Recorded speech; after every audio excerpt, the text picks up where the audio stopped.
Guys, I know it's late.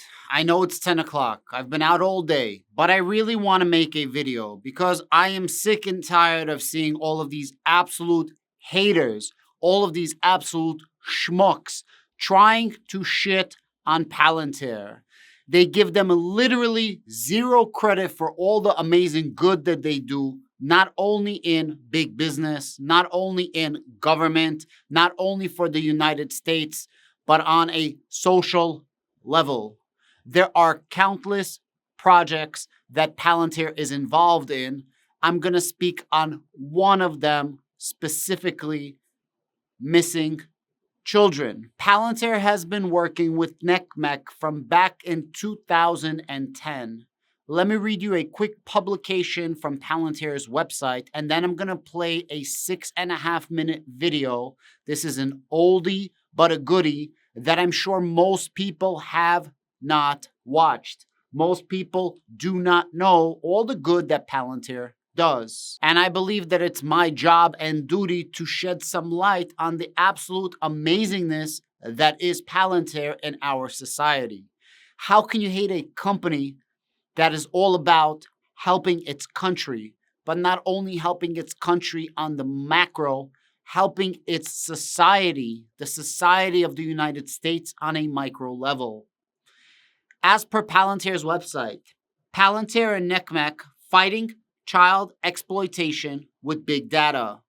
Last year alone, the National Center for Missing and Exploited Children, NCMEC, received 16.9 million reports of images and videos depicting child sexual abuse. Please don't take this video down. It's not meant for anything bad. This is a good video. Please do not flag this video. With a team of just 30 analysts sorting through as many as 60,000 reports a day, timely triage is a challenge. And when it comes to rescuing victims, every single second counts.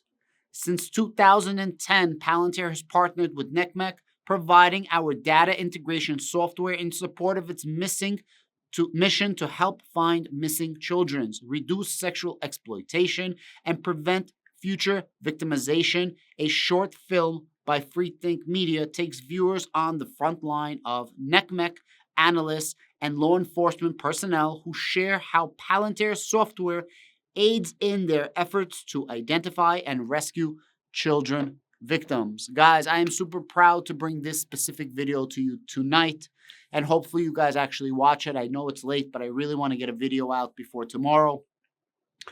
It is very, very important to do good work like this because, as you know, I am a loving father. I love children, and I would love to protect children, not only my own, but I do believe that children are the future.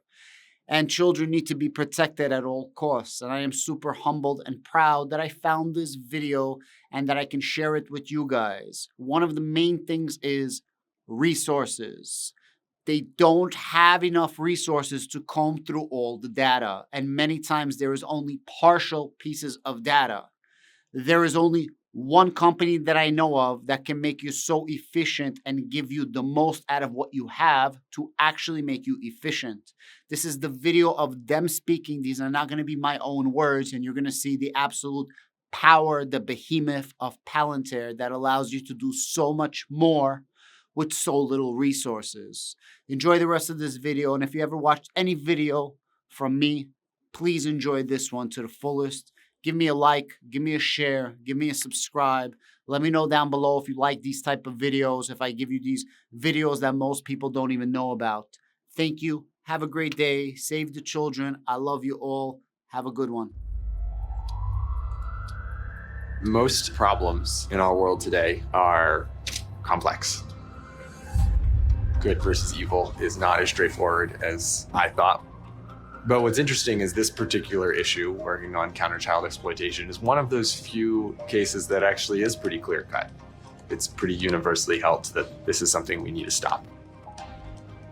We are looking for a needle in a haystack. We're trying to find that child, or we're trying to help law enforcement identify an offender so that he or she cannot continue to re-victimize children. We don't have an army of staff. To be honest, we have to leverage technology to make our jobs better. The work that we've done so far has helped in hundreds of cases, and I think that we can do more. The content that they have to look at on a daily basis, it's as horrific as you can imagine, and then some. The work we do here is really hard, but whatever I have to look at or see or view or hear that is difficult, all of that work is being done to help find a child. And so it makes it completely worth it.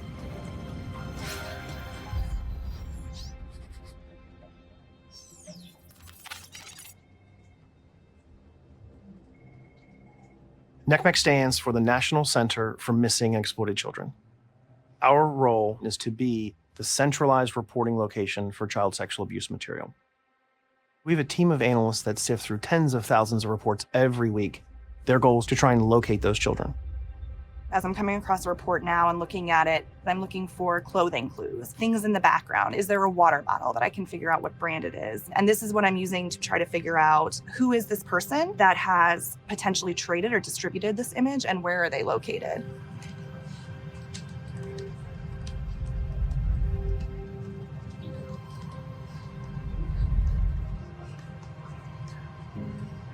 When you think about the sheer volume of information that's coming through, our biggest fear was that something was slipping through the cracks, that there was information being reported into our systems that we weren't identifying that could have helped to lead to that rescue of that child.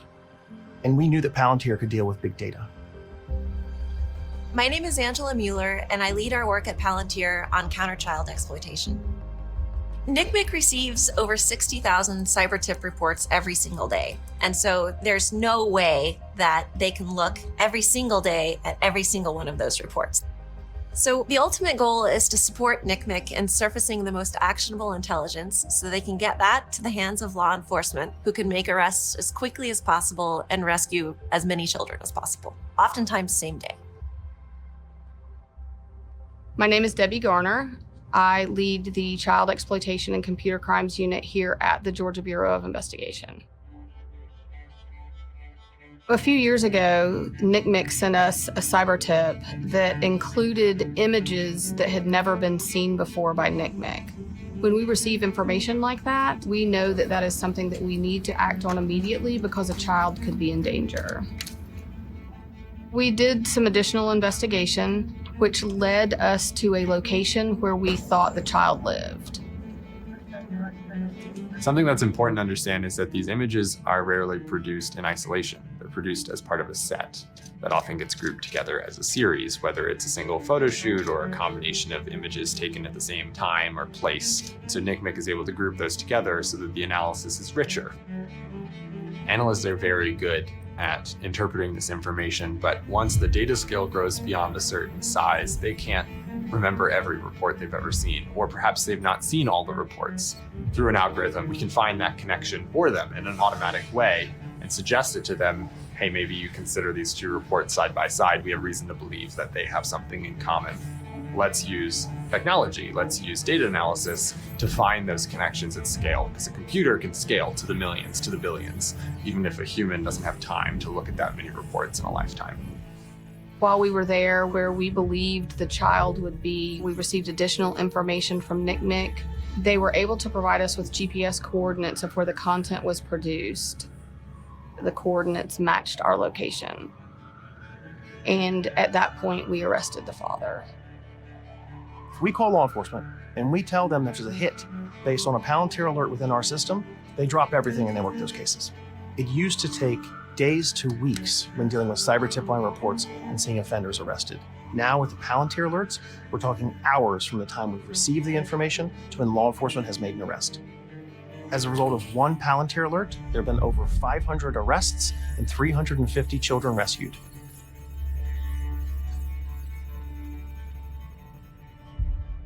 One of Palantir's strongest features is that security was built from the beginning. It wasn't something that we realized needed to be a feature after we started building our software. And so that guides you in a certain way. Because this data is so sensitive, it's important that the software that we build is very respectful of the privacy and civil liberty limitations of the information that's in the systems. Doing the right thing for these kids is not just rescuing them, it's rescuing them the right way. So technology is always evolving. And normally, the offenders are the first ones to adopt these new technologies. But the work that we've done with Palantir to improve our systems and processes has changed the game. We need to build platforms that aren't wed to a certain way of fighting the crime. Data can be messy, data can change, and your software needs to be able to incorporate that if you're going to solve not just today's problems, but the problems of tomorrow and the problems of 20 years from now. Technology is not a means in and of itself, it's a means to an end. And the end is some real world outcome that is real, that is tangible, that isn't just lines of code. It's something that changes someone's life. Hey, thanks for watching our video. We hope you enjoyed it. For more inspiring stories like this one, subscribe to Free Think.